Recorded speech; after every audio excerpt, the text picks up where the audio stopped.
receiving the gift of baptism into the Christian faith, we also receive a calling from God. There are 4 callings or vocations. However, no single vocation is more important than the others. The 4 vocations are marriage, single life, priesthood, and religious life.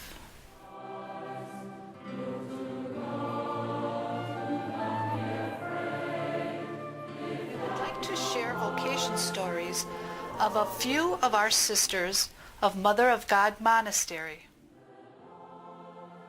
I was at a dance one night in Gettysburg, which was near Oven, and I was thinking, I'm not really enjoying this. Something's not right. And I decided, I guess I better go to the convent. The Lord's been nagging me long enough. My mother had warned me that she couldn't understand what was happening in her family. And so she had told me that if any of the sisters want to talk to you about being a sister, don't listen to them. You just need to make up your own mind about what you want to do in life. And so I was very reluctant to speak to anyone. I told my mother I wanted to be a sister. She said, I don't know, she said, you're still too young. And I said, well, I want to do it now, I might change my mind. And so we decided we'd talk to our pastor, Father Peter, who was a Benedictine. And he said to my mother, oh no, just let her go. If she doesn't like it, she'll be young enough, she can always come back. I was born in Ipswich, South Dakota, on the farm to a family of 8 children. There were 5 girls and 3 boys, and I was the 5th one. And when I was 6 years old, my father died from cancer. And so we had to move to town.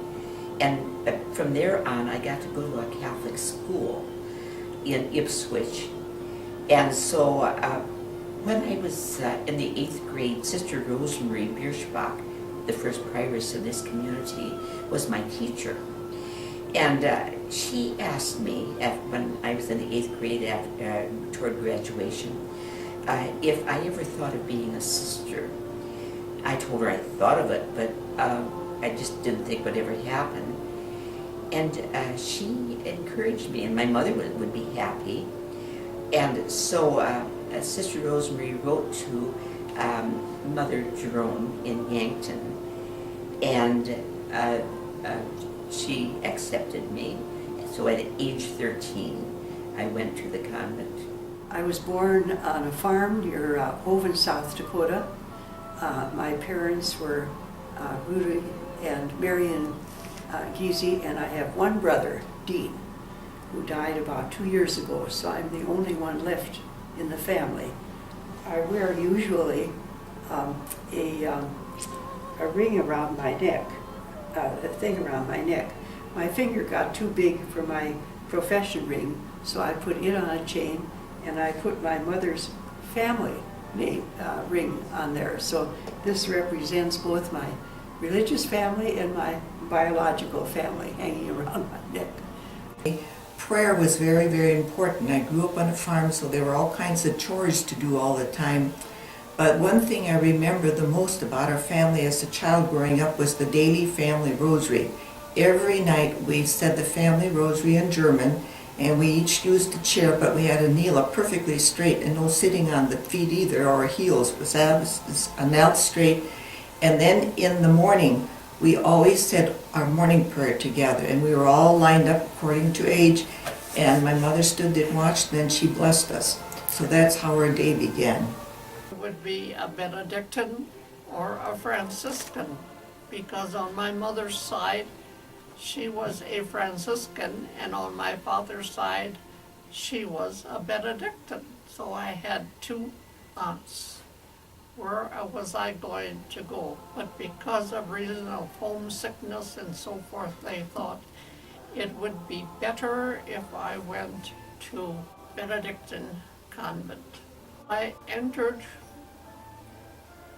Sacred Heart Convent, and in the summertime, I worked at the convent to pay for my room and board and to be able to get some Catholic high school education.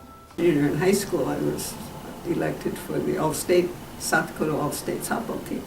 Well, anyway, my mom and I kept the clippings that were in the paper about us, and then she kept anything in school that had to do with any of us in. And so I had all this collection of things, and I thought, geez, I go to convent, I'm not going to be able to do this, you know. I'm going to have to do what they asked me to do. And so I had an interview with Mother Jerome, and she asked me what I want to do, and I said, I really wanted to be a physical therapist. And she said, well, we teach teaching and nursing and domestic. And so, okay, so I got put into the teaching field. But when it came time for me to go in the convent, because I got going back to this one lifestyle the other, I took all of my belongings that were mine, you know. And you had a coal furnace. In those days, we had a coal furnace. So I lit the furnace, made a fire in there, and one by one threw all of those clippings into the furnace to show that when I step over into the convent, goodbye out here. You know, that was my conviction at the time. And it still is now. I was during my senior year of high school. The idea kept coming back to me, and I tried very hard to push it away. The reason it was difficult is because I already had 4 sisters in religious life. And at the end of my senior year, we had a retreat, and a wonderful retreat master. And I did share with him that I had these sisters in religious life, and that maybe I was just unduly influenced. I wasn't sure that the call was real. And so he said, well, you know, the Lord speaks in quiet ways, and you just relax and pray over it, and you will know what to do. When I was a freshman, I went over to see Mother Jerome. If any of you had ever met her, she was quite a sizable woman. And I remember going over to meet her after school, and I dressed in my very best. I put on my red dress and my red jacket and all decked out, and I went over to see her, and she sat on the couch, and I kept sliding toward her all the time because I wasn't that heavy. And I'd try to boost away, and I'd slide toward the couch some more. But anyway, she gave me the papers for entering. And so that summer when I went home, I told my mom, and she said, you know, I think you're too young to enter the convent yet. She said, I think you need to do a little more living yet. That didn't bother me, so I did. I finished high school at Mount Marty and went to 1 year of college there, and then finally decided, this is it. I have to go to the convent.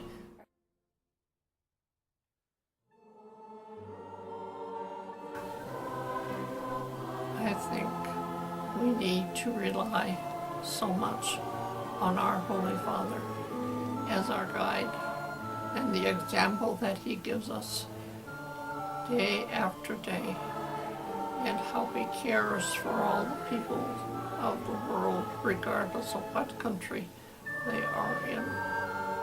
The future of religious life was today. I think it's, I'm very hopeful about it, because if you are a student of history at all, you know that there were many ups and downs, and sometimes monasteries shrunk to 2 people and still came back alive, and many were suppressed and came back to life. And so I just think the Lord is with us. If we're supposed to be here, there will be religious life. It may not be exactly as we know it now. It may not even be our individual community, but there will be religious life, because that's an integral part of the church, I believe. And I encourage people to really consider it, because, as I said, this one community had 2 members left, but all of a sudden some others came and joined them, and they grew into huge places. So, and that only happens because individual people decide to listen to God, and it's hard to put aside all of the enticements around us today to make those kinds of choices. Like I said, our next door neighbor was taking me home from church one day and said, "I think you should be a sister." I think, and that really impressed me, that this guy who ran a dairy farm said that to me. I think we have to get used to recommending to people that that's something that they need to consider, and that if they follow through, if they listen to the Lord, and it's easy to put it off. I know that from my own experience. Kind of put it on the back burner for a while until the Lord nags long enough, and then you do it. But the rewards are, I would never have had the life I've had if I hadn't finally said to the Lord, "Okay, here I come."